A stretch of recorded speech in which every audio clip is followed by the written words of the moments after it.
হায় হায় গো, এ কি সর্বনাশ হলো আমার! কে কোথায় আছো? দেখে যাও, দেখে যাও। আমার তো সর্বনাশ হয়ে গেল রে। ওগো, এটা তুমি কি করলে? কি করলে তুমি এটা?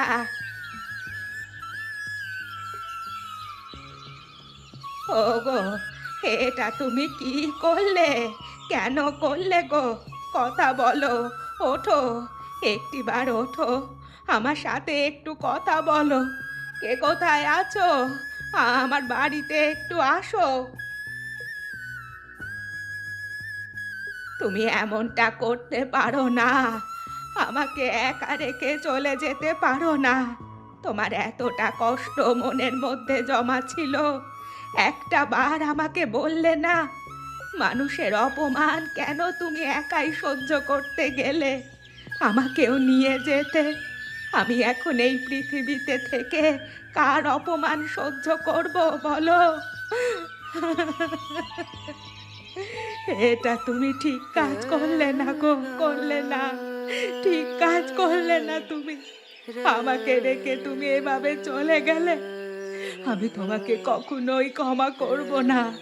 তুমি কেন করলে গো এমন? কেন করলে?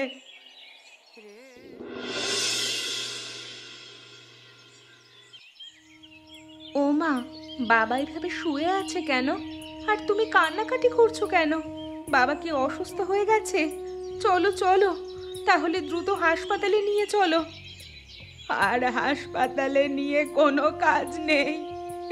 তোর বাবা আর উঠবে না, কখনোই উঠবে না। চিরকালের মতো ছেড়ে চলে গেছে আমাদেরকে। কি বলছো মা তুমি? মজা করছো না তো আমাদের সাথে? কি হয়েছে বাবার? ও বাবা, তুমি ওঠো, কথা বলো আমাদের সাথে। বললাম তো, তোদের বাবা আর উঠবে না। তোদের বাবা কখনোই আর তোদেরকে মা বলে ডাক দেবে না। তুমি কেন করলে গো এমন?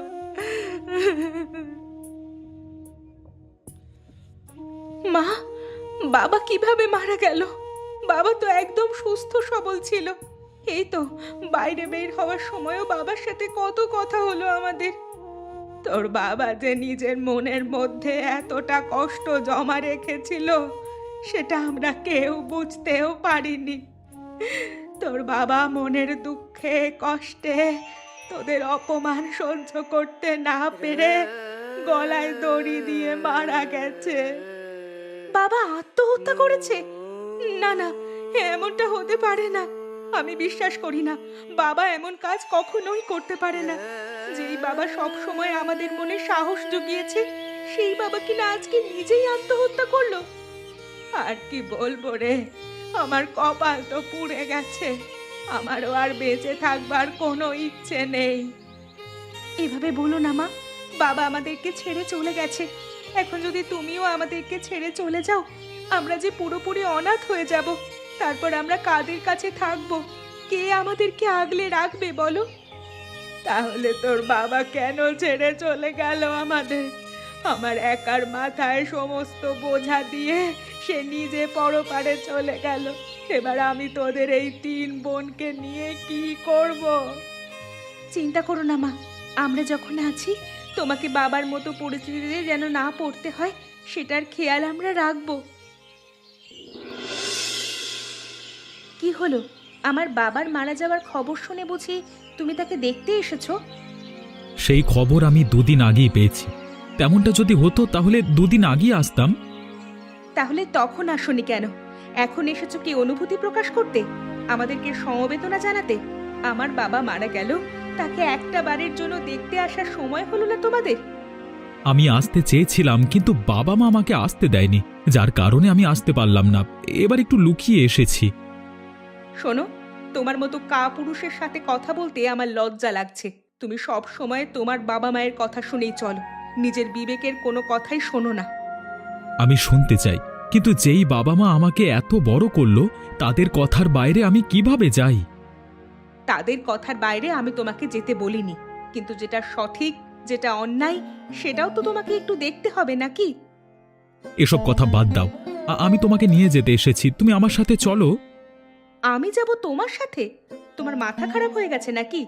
যে তোমার বাবা মা আমাকে তোমার বাড়ি থেকে বের করে দিয়েছে, আমাকে আমার বাবার বাড়িতে আশ্রয় নিতে হয়েছে, লোকের অপমান সহ্য করতে না পেরে আমার বাবাকে আত্মহত্যা করতে হয়েছে, সেই আবার আমি নির্লজ্জের মতো তোমাদের বাড়িতেই যাব? যা হয়েছে সবকিছুর জন্য আমি দায়ী, তা আমি বুঝি। কিন্তু এবার আমি নিজের ভুলটা বুঝতে পেরেছি। তুমি চলো, এবার আর তোমার কোনো সমস্যা হবে না। আমি আমার বাবাকে হারিয়ে সংসার করতে যাব? এতটা ভালো মেয়ে, এতটা সংসারী মেয়ে আমি নই। তুমি এখান থেকে চলে যেতে পারো।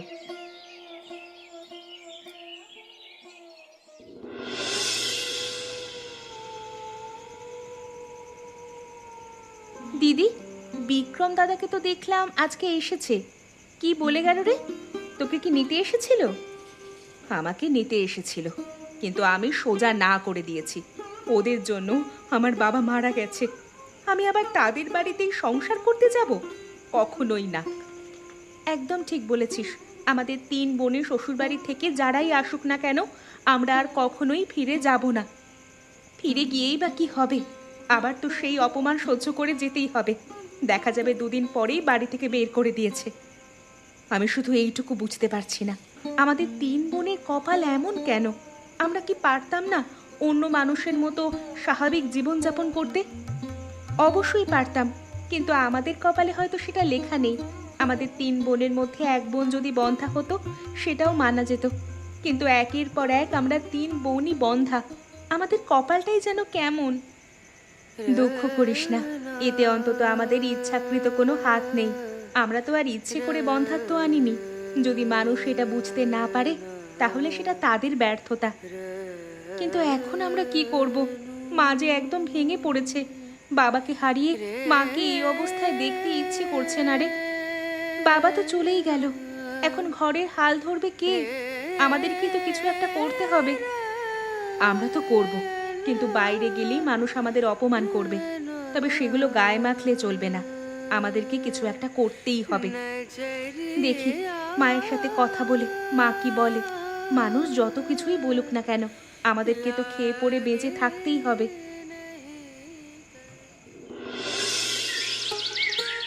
কি গো বুড়ি, কোথায় যাচ্ছ? তোমাদের পরিবারের অবস্থা এখন কেমন? সবাই ঠিকঠাক আছে তো? সবাই ঠিকঠাক আছে, এই একটু কাজের খোঁজে বেরিয়েছে। এভাবেই হাল ছেড়ে দিয়ে বসে থাকলে সংসার তো আর চলবে না। 3 মেয়েকে খাওয়াতে তো হবে। কাজ খুঁজছো, তাও আবার আমি থাকতে? কি যে বলো না তোমরা, আমার কাছে গেলেই তো পারতে। আপনার কাছে গিয়ে কি হবে?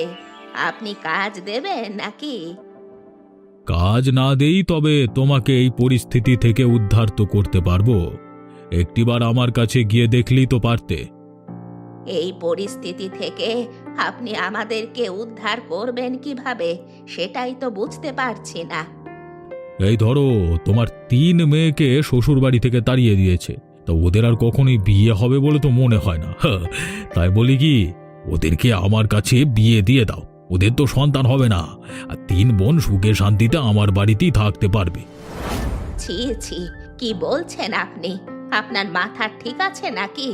আপনি এত বড় একজন বয়স্ক বৃদ্ধ মানুষ হয়ে আমার 3টা মেয়েকে একসাথে বিয়ে করতে চান? এমন করছো কেন? আরে এমন ভাবে বলছো জানো বা আমি কি না কি প্রস্তাব দিয়ে ফেলেছি। আমি সাধারণ একটা বিয়ের প্রস্তাব দিয়েছি। এতদিন মনে করতাম আপনি একজন বদ লোক, তবে আপনি যে চরিত্রহীন সেটা আগে জানতাম না। আপনাকে আমি সতর্ক করে দিচ্ছি, আমার 3 মেয়ের দিকে নজর দেবেন না।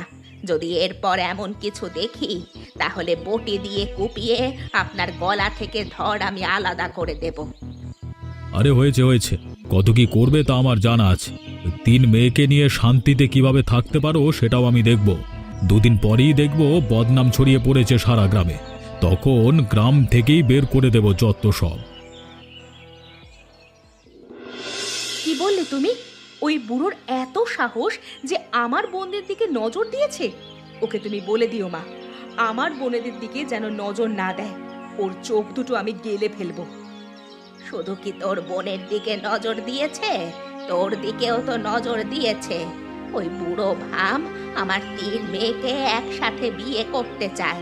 কত বড় নির্লজ্জ, চরিত্রহীন লোক! এই বুড়ো বয়সে এগুলো বলতে কি তার একটুও মুখে বাঁধে না? গ্রামের লোকজন তাকে কি বলবে, কি চোখে দেখবে, সেটাও কি একবারও মনে করেন না? মনে করবে কিভাবে? গ্রামের লোকজন ওর ওপর কথা বলবার সাহস পাবে নাকি? যার টাকা আছে সে দুনিয়ায় সব কিছু করতে পারে। আমাদের যদি টাকা থাকতো তাহলে তোদের এই বন্ধ্যাত্ব কোনো সমস্যাই হতো না। অনেক হয়েছে, আর না। আমরা এখন আর মানুষের অপমান সহ্য করব না। মানুষ তাদের সর্বোচ্চ সীমা ছাড়িয়ে গেছে। এবার যে যা বলবে তার মুখের ওপর সেই জবাবটাই দিয়ে দিতে হবে।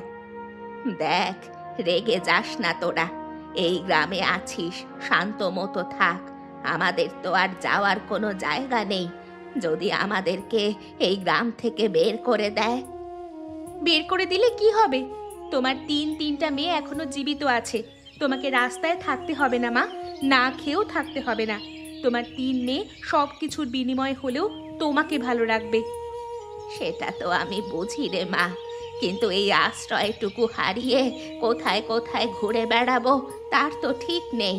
তাই আমরা যেভাবে আছি ভালোই থাকবো। ঠিক আছে, তোমার মুখের ওপরে তো আর কথা বলতে পারবো না। তবে এবার কাজের একটা চেষ্টা আমরা করব। কাজ করলে মানুষ তেমন আর অপমান করার সুযোগ পাবে না। কি ব্যাপার, আপনারা আমাদের বাড়িতে কেন? কি মনে করে এসেছেন আজকে?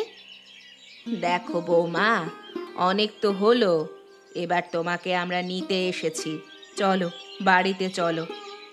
আপনাদের বাড়িতে কেন যাব আমি? আবার অপমানিত হতে? 2 দিন পরেই তো আবার ঘাড় ধাক্কা দিয়ে বাড়ি থেকে বের করে দেবেন।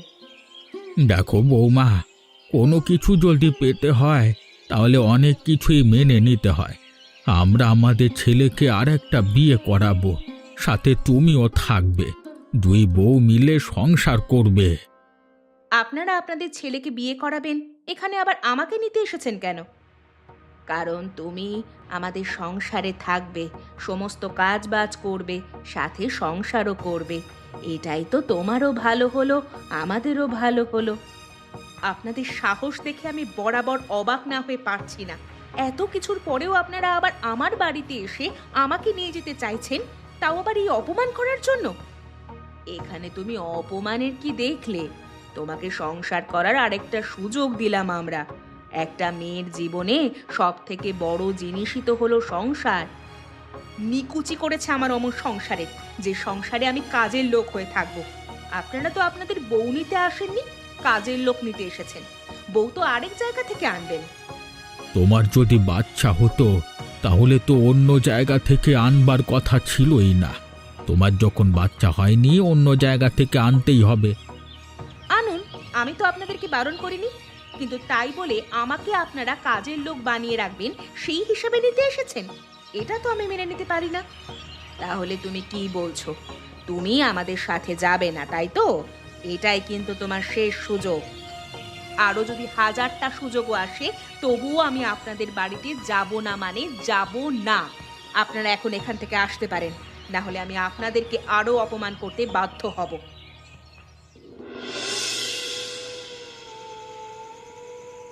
না, আর নয়, আমি আর সহ্য করতে পারছি না। মানুষের কথা দিন দিন বেড়েই চলেছে। আমাদের জন্য আমাদের বাবা মারা গেছে, এরপরেও আমরা কিভাবে বেঁচে আছি। আমিও আর পারছি না রে দিদি, আমি এভাবে আর বেঁচে থাকতে চাই না। আমি মরে যেতে চাই। আমরা হয়তো মরে গেলেই সমস্ত সমস্যার সমাধান হয়ে যাবে। আমারও একই অবস্থা দিদি। আমরা আর বেঁচে থেকে মায়ের বোঝা হয়ে থাকার কোনো দরকার নেই।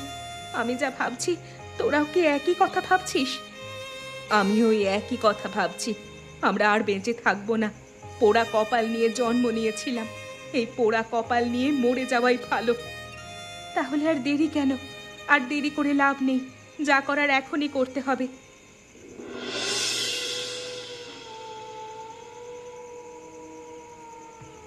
হায় সর্বনাশ, তোরা এগুলো কি করছিস?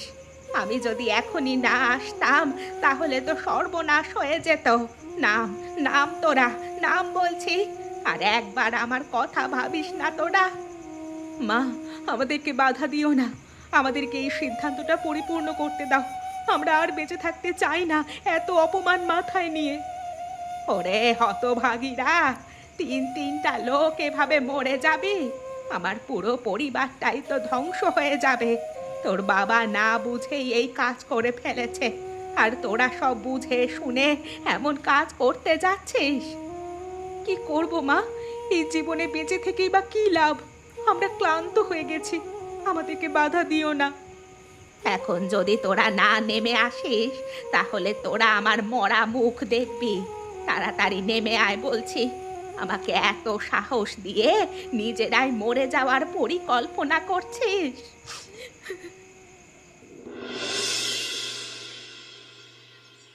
কি নমুনা হচ্ছে এখানে শুনি? এই খোলা মাঠে বাচ্চাদেরকে বসিয়ে রেখে কি করা হচ্ছে? এখন খোলা মাঠ আছে, তবে দুদিন পরে খোলা মাঠ থাকবে না। এখানে স্কুল প্রতিষ্ঠা করব আমরা, গ্রামের বাচ্চাদের পড়ালেখা শেখাবো। তোমাদের মতো অপয়া অলক্ষীদের কাছে গ্রামের বাচ্চারা পড়তে আসবে নাকি? খবরদার, আমাদেরকে অপয়া অলক্ষী বলবেন না। আপনি যে বদ চরিত্রহীন একটা লোক, সেটা কি আমরা একবারও বলতে গেছি? তোমাদের সাহস দেখে আমি অবাক না হয়ে পারছি না। তোমাদের এত বড় সাহস যে আমাকে চরিত্রহীন বলছো? আপনার চরিত্র তো বাঁধাই করে রাখার মতো। চরিত্রহীন না বলে তো কোনো উপায় দেখছি না। এখন এসেছেন আমাদের কাজকে নষ্ট করার জন্য, তাই না? এ গ্রামে তোমরা স্কুল প্রতিষ্ঠা করতে পারবে না কোনোভাবেই, এটা আমি বলে রাখলাম। গ্রামের সমস্ত মানুষ তোমাদেরকে অপয়া অলক্ষী বলেই জানে। তোমাদের মতো বন্ধা মেয়েদের কাছে তারা তাদের বাচ্চাদের পড়াতে দিতে চাইবে না। সেটা না হয় আমাদেরকেই বুঝতে দিন। আমরা পড়ানোর চেষ্টা করছি, স্কুল খোলার চেষ্টা করছি। গ্রামের লোকেদের আমাদের সাথে কথা হবে, আপনি এখানে কথা বলার কে? আমি এই গ্রামের মোড়ল। আমি যদি এখানে অনুমতি না দিই, তাহলে তোমরা এখানে কখনোই স্কুল খুলতে পারবে না। আমি তোমাদেরকে কখনোই অনুমতি দেব না, এটা তোমরা শুনে রাখো। বেশ, ক্ষমতার বড়াই করছেন তো? এটা কিন্তু সরকারি জায়গা। সরকার যদি একবার বলে এখানে স্কুল প্রতিষ্ঠা হবে, তাহলে আপনি কেন, আপনার বাবাও কিচ্ছু করতে পারবে না। আমরা এখানে সেভাবেই স্কুল প্রতিষ্ঠা করব। ঠিক আছে, দেখি তাহলে তোমরা কত দূর যেতে পারো আর আমি কত দূর যেতে পারি।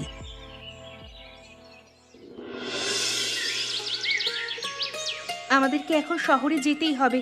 শহরে গিয়ে সমস্ত ব্যবস্থা করে তারপরেই গ্রামে ফিরতে হবে। এখানে বসে থেকে আমরা আমাদের পরিকল্পনা সফল করতে পারবো না। একদম ঠিক। ওই ভাস্কর বাবুকে আমরা দেখিয়ে দেব আমরা কি করতে পারি। আমরা আমাদের এই সমস্যা নিয়ে বসে থাকতে তো পারি না কোনোভাবেই। কিন্তু তোদেরকে এত দূরে যেতে দিতে আমার যে একদম ইচ্ছে করছে না। যদি কোনো বিপদ হয়ে যায়, তোরা ছাড়া আমার তো আর কেউ নেই বল। চিন্তা করো না মা, আমরা ঠিকঠাকভাবেই আবার বাড়িতে ফিরে আসব। তোমার কাছে ফিরে আসব এবং সফল হয়ে আসব। তুমি আমাদেরকে নিয়ে গর্ব করবে, এটা তুমি জেনে রেখো। কিন্তু আমাদের যে কোনো উপায়ে যেতেই হবে। আমরা এইভাবে হাল ছেড়ে দিয়ে বসে থাকতে পারি না। আমরা যেহেতু সিদ্ধান্ত নিয়েছি গ্রামে একটা স্কুল প্রতিষ্ঠা করব, সেই সিদ্ধান্ত আমরা সঠিক করেই ছাড়ব। আমাদেরকে নিয়ে চিন্তা করার কোনো কারণ নেই মা, তুমি আমাদেরকে বিদায় দাও, আমাদের যাওয়ার সময় হয়েছে। তোরা যখন এত করে বলছিস আর এই যুদ্ধে নেমেছিস, তোদেরকে আটকে রাখার শক্তি আমার নেই। তবে একটাই কথা, আমার কাছেই আবার ফিরে আসিস তোরা যত দ্রুত সম্ভব। আমাদেরকে আশীর্বাদ করো মা, যেন আমরা এই যুদ্ধে জয়ী হয়ে তারপরেই ফিরে আসতে পারি। আমরা শহরে যাব, সরকারের বড় বড় অধিদপ্তরে কথা বলবো, তারপর এই গ্রামে একটা স্কুল প্রতিষ্ঠা করার কথা বলে তারপরেই ফিরব। আমি তোদেরকে আশীর্বাদ করছি, তোরা সফল হয়ে তারপরেই ফিরে আসিস আমার কাছে। তোর বাবা মানুষের অপমান সহ্য করতে না পেরে মরে গেছে, সেই অপমানের জবাব তোরা নিজেরাই দিবি।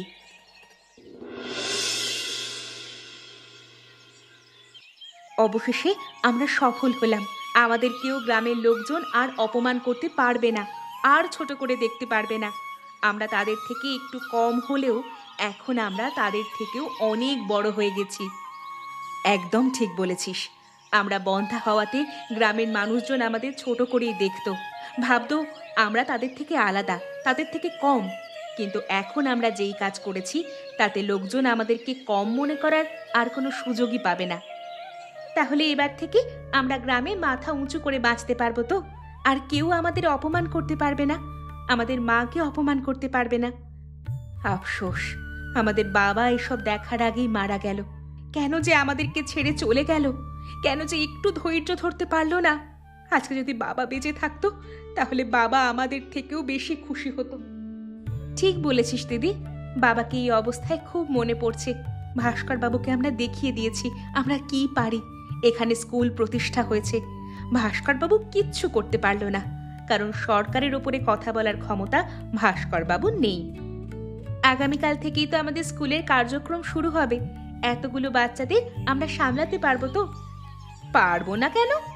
আমাদের জীবনে তো কোনো বাচ্চা নেই, অথবা আসবেও না।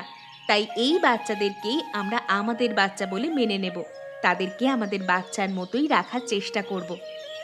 একদম ঠিক। আমরা যদি বাচ্চাদেরকে নিজেদের বাচ্চাদের মতো রাখতে পারি তাহলে বাচ্চাদের বাবা মায়েরাও খুশি হবে, আর বাচ্চারা খুশি খুশি মনে এখানে পড়ালেখা করতেও আসতে চাইবে। তাহলে চলো এখন আমরা বাড়ি ফিরে যাই, মা হয়তো আমাদের জন্য অপেক্ষা করে বসে আছে। আমি ভাবতেও পারছি না আমার 3 মেয়ে সফল হয়ে বাড়িতে ফিরে এসেছে, আর গ্রামের মানুষজন তাদের নিয়ে প্রশংসা করছে। তোরা এত ভালো একটা উদ্যোগ নিবি আমি যে কখনো কল্পনাও করতে পারিনি। আমরাও কখনো কল্পনা করতে পারিনি মা, আবার মানুষের মধ্যে মাথা উঁচু করে দাঁড়াতে পারবো। আমরা তো ভেবেছি সারাটা জীবন মানুষের অপমান অপদস্থ সহ্য করেই থাকতে হবে। এমনটা কেন ভাবছিস? অন্যদের থেকে তোরা কম শক্তিশালী নাকি? তোদের বিবেক বুদ্ধি কম নাকি? তোরা অন্যদের মতো সাধারণ মানুষ, বরং তাদের থেকেও একটু বেশি ক্ষমতাশালী। তোমার আশীর্বাদ ছিল বলেই আমরা এই কাজে সফল হতে পেরেছি মা, না হলে আমরা সফল হতেই পারতাম না। বাবা আমাদের জন্য যে ত্যাগ করে গেছে সেই ত্যাগের বিনিময়ে আমরা এসব করতে পেরেছি। তাহলে তোরা বল, এই সমস্ত কিছু বাদ দিয়ে তোরা কেন আত্মহত্যা করতে গিয়েছিলিস? নিজেদের জীবনকে ঠুনকো মনে হয়েছিল? তোদের জীবনটা এতটাও ঠুনকো নয়। আমি আজকে তোদের নিয়ে গর্ব করছি। এই দুঃখের জীবনে তোমাকে যে একটু খুশি উপহার দিতে পেরেছি, এটাই তো আমাদের জন্য অনেক কিছু। তোমাকে এভাবে হাসি মুখে দেখতে আমাদের খুব ভালো লাগছে মা। তুমি সারা জীবন এভাবেই থাকো, আমরা তোমার এই হাসির জন্যই কাজ করে যাব।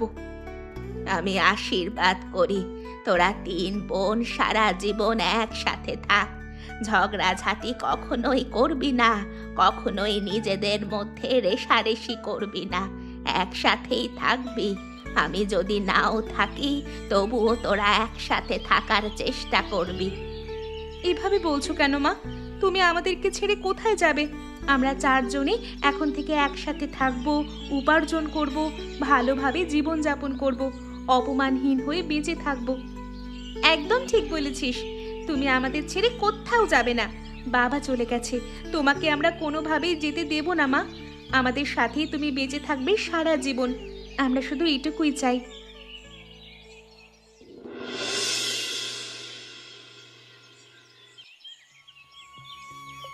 ও মা, তুমিও আমাদের ছেড়ে চলে গেলে, এবার আমাদের কি হবে? আমরা কার কাছে থাকবো? কে আমাদেরকে আগলে রাখবে? তুমি আমাদেরকে ছেড়ে এভাবে চলে যেতে পারো না। মা আমাদেরকে আশীর্বাদ করে গতকাল কত কথা বললো, আর আজকেই মা আমাদেরকে ছেড়ে চলে গেল। মা হয়তো বুঝতে পেরেছিল এমন কিছুই ঘটবে, এই কারণেই আমাদেরকে অতগুলো কথা বলেছিল। এখন আমরা কোথায় যাব, কার কাছে যাব, কি করব, কিছুই তো বুঝতে পারছি না। আমরা যে অনাথ হয়ে গেলাম। তোরা এত ভয় পাচ্ছিস কেন? তোদের বড় বোন এখনো বেঁচে আছে, আমি তোদের দায়িত্ব নেব, তোদের কখনো কোনো কিছু হতে দেব না। কিন্তু মা তো একজনই হয়, মায়ের মতো অন্য কেউ তো আর কখনো হতেই পারে না দিদি। কয়েকদিনের ব্যবধানে আমরা বাবা মা দুজনকেই হারিয়ে ফেললাম। আমাদের সংসারটা একদম ধ্বংস হয়ে গেল, আমাদের পরিবারটা ভেঙে গেল। এই পৃথিবীতে যারা আসে তাদেরকে একদিন না একদিন ছেড়ে চলে যেতেই হয়। মা তো স্বাভাবিকভাবেই চলে গেছে, এখানে তো আমাদের কোনো হাত নেই। আমরা কোনোভাবেই মাকে আটকে রাখতে পারতাম না। তবে এটা ভেবে খুশি লাগছে যে মা আমাদেরকে ছেড়ে চলে গেছে, কিন্তু শেষ সময় খুশি মনে আমাদেরকে নিয়ে গর্ব করে তবেই চলে গেল। অপমানিত হয়ে চলে যেতে হয়নি বাবার মতো। কিন্তু আমার একদম ভালো লাগছে না মাকে ছাড়া। ও মা, তুমি কেন এভাবে আমাদেরকে অনাথ করে দিয়ে চলে গেলে? এখন আমরা কার কাছে থাকবো, কিভাবে থাকবো? আমরা একা একা থাকতে পারবো না। কাঁদিস না বোন, কাঁদিস না, আমি তো আছি। আমি তোদের মায়ের মতো করে আগলে না রাখতে পারলেও কখনোই কষ্ট পেতে দেব না। তোরা দেখিস, মায়ের জন্য তোরা প্রার্থনা কর যেন মা ভালো থাকে। তোমাদের সাহস তো কম নয়, তোমরা আবার এখানেও চলে এসেছো। দেখো, এখানে কোনো ঝামেলা করো না, এটা বাচ্চাদের স্কুল, এখান থেকে চলে যাও। এভাবে বলো না, আমরা এখানে কোনো ঝামেলা করতে আসিনি। এখানে আমরা তোমাদেরকে সাহায্য করতে এসেছি। আমাদের সাহায্যের কোনো দরকার নেই, আমরা এভাবেই ঠিক আছি। আমরা 3 বোন মিলেমিশে আমাদের নিজেদেরটা নিজেরাই বুঝতে পারবো। এভাবে বলো না গো, আমরা তো নিজে থেকেই এসেছি তোমাদের সাহায্য করবার জন্য। আমরা আর আমাদের বাড়িতে ফিরে যাব না, তোমাদের এখানেই থেকে সমাজসেবায় মনোযোগ দেব। আমাদেরকে ফিরিয়ে দিও না। কেন এসেছো তোমরা? যখন মানুষের কত কথা আমরা শুনেছি তখন তো প্রতিবাদ করতে পারোনি, এখন আবার আমাদের কাছে এসে থাকবে? মানুষ আরো 2টো কথা শুনিয়ে দেবে আমাদের। আমরা আমাদের স্ত্রীদের কাছে এসে থাকব, এতে কারা কোনো কথা শোনাবে? এবার যদি কেউ কথা শোনাতে আসে আমরা অবশ্যই প্রতিবাদ করব। এবার আর আমরা আগের মতো নেই। দেখ, তোরা আমার বোন, আমি চাই তোদের ভালো হোক। ওরা যখন নিজেদের ভুল বুঝতে পেরেছে এবং আমাদের সাথেই কাজ করতে চাইছে, তাহলে ওদেরকে ফিরিয়ে দিস না। ওরা তো আমার কাপুরুষ স্বামীর মতো নয়। তাহলে তুই বলছিস ওদেরকে মেনে নিতে, ওদেরকে আমাদের সাথেই থাকতে দিতে, আমাদের কাজে সাহায্য করতে? সেটাই বলছি। তাছাড়া আমাদেরও একটা জোর প্রয়োজন। আমরা 3 জন মেয়ে মানুষ কখনোই এভাবে বেঁচে থাকতে পারবো না। ঠিক আছে, তবে তোমাদের 2জনকে কথা দিতে হবে, কখনোই আমাদের অপমান হবে এমন কোনো ধরনের কাজ তোমরা করবে না। কেউ আমাদের অপমান করে কথা বললে তোমরা আমাদের স্বামী হিসেবে প্রতিবাদ করবে। আমরা তোমাদের শর্তে রাজি আছি, শুধু আমাদেরকে বঞ্চিত করো না। তাহলে তো সবকিছু হয়েই গেল, শুধু ঠিক হলো না আমার কাপুরুষ স্বামী। চিন্তা করিস না, তোর জীবনটাও সাজিয়ে দেব, তোকে আবার বিয়ে দেব আমরা ভালো ছেলে দেখে। যাক, ভালোই হলো, আমাদের মতো আরাধ্যার একটা সাংসারিক জীবন হলো। এখন থেকে আমরা 3 বোন এই বাড়িতে থেকেই সংসার করব। ভালোই বলেছ, ছেলেটা দেখতে শুনতে ভালোই আছে। তার উপরে আবার কোনো পরিবার নেই যে আরাধ্যাকে কোনো যন্ত্রণা দেবে বা অপমান করবে। আমার একটা প্রস্তাব আছে, যেহেতু আমরা সাংসারিক জীবন সবাই ফিরেই পেয়েছি, আমরা আরও একটা সিদ্ধান্ত নিলে কেমন হয়? তুই আবার কোন সিদ্ধান্ত নিবি রে? আমি বলতে চাইছি, সংসার যখন হয়েছে, বাচ্চা কেন আমাদের থাকবে না? আমরা 3 বোন মিলে বাচ্চা যদি দত্তক নিই, তাহলে তো আমাদের ভরা সংসার হয়ে যায়, কারো কোনো সমস্যা থাকে না। এটা একটা ভালো কথা বলেছিস। তাছাড়া আমাদের স্বামীরাও তো রাজি রয়েছে। আমরা বাচ্চা দত্তক নেওয়ার চেষ্টা করি, এরপর থেকে আমাদের জীবনে আর কোনো দুঃখ কষ্ট আসবে না। বেশ, যখন সবাই রাজি আমারও আর আপত্তি করছে না। তাছাড়া আর সন্তান না হলেও চলবে, আমরা সন্তান দত্তকও নিতে পারি। জন্ম দিলেই যে সন্তান হবে এমন তো নয়, তাই না? তাহলে আর কি, সমস্ত কিছু ঠিকঠাক হয়ে গেছে। আরাধ্যার বিয়ের পরেই আমরা সবাই বাচ্চা দত্তক নেব। আর আমরা যারা বন্ধা মেয়েরা সমাজে বসবাস করছি, তারা এই সমস্যাকে সমস্যা না মনে করে বাচ্চা দত্তক নিয়ে সহজেই সুখের সংসার করতে পারি। এতে এক একটা বাচ্চার জীবনও বদলে যায়। এমন মজার মজার গল্প দেখতে আমাদের চ্যানেলকে সাবস্ক্রাইব করতে ভুলবেন না।